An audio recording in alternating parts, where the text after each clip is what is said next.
আসসালামু আলাইকুম ওরহমতুল্লাহি ওবারাকাতুহ। দূরে কাছে দেশ উপবাস থেকে যারা আমাদের মসজিদে নববীর চমৎকার দৃশ্য দেখছেন, সবাইকে আন্তরিক মোবারকবাদ।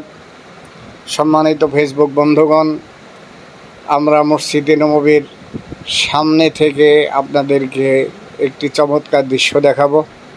মসজিদে নববীর যতগুলো দৃষ্টিনন্দন দৃশ্য আছে তার মধ্যে অন্যতম দৃশ্য হলো মসজিদে নববীর চতুর সাইডে যে ছাতাগুলো আছে, সকাল ফজর নামাজের আধা ঘন্টা পরে খুলে দেওয়া হয়, ছাতাগুলো খোলা হয়। আর মাগরিবের আগ মুহূর্তে ছাতাগুলো বন্ধ করে দেওয়া হয়।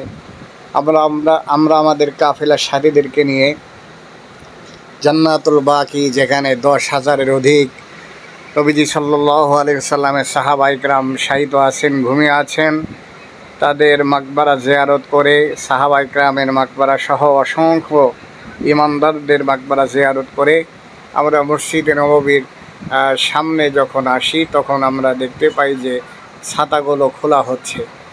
তো সেই দৃষ্টিনন্দন দৃশ্যগুলোর অন্যতম দৃশ্য হলো মসজিদে নববীর ছাতাগুলো যখন খোলা হয়, বন্ধ করা হয়। আমরা এখন আপনাদেরকে সেই দৃশ্য দেখাবো যে সুন্দরভাবে, চমৎকারভাবে ছাতাগুলো খুলে যাচ্ছে। একসাথে একাধিক ছাতা খুলতেছে। আপনারা যারা গিয়েছেন তারা বুঝতেছেন, আর যারা যান নাই তারা হয়তো স্বচক্ষে দেখতে পারেন নাই। আশা করি ভিডিওর মাধ্যমে আপনারা সেই ছাতাগুলো খোলার দৃশ্য দেখবেন। দূরে কাছে দিয়ে যেখান থেকে দেখছেন আমাদেরকে কমেন্টের মাধ্যমে জানাবেন। আমরা আপনাদের জন্য দোয়া করি, আপনারাও আমাদের জন্য দোয়া করবেন। আমাদের কাছে যারা রসুলের রওজায় সালাম পৌঁছানোর জন্য অনুরোধ করেছিলেন, সকলের সালামগুলো আমরা রসুলের রওজায় পৌঁছে দিয়েছি।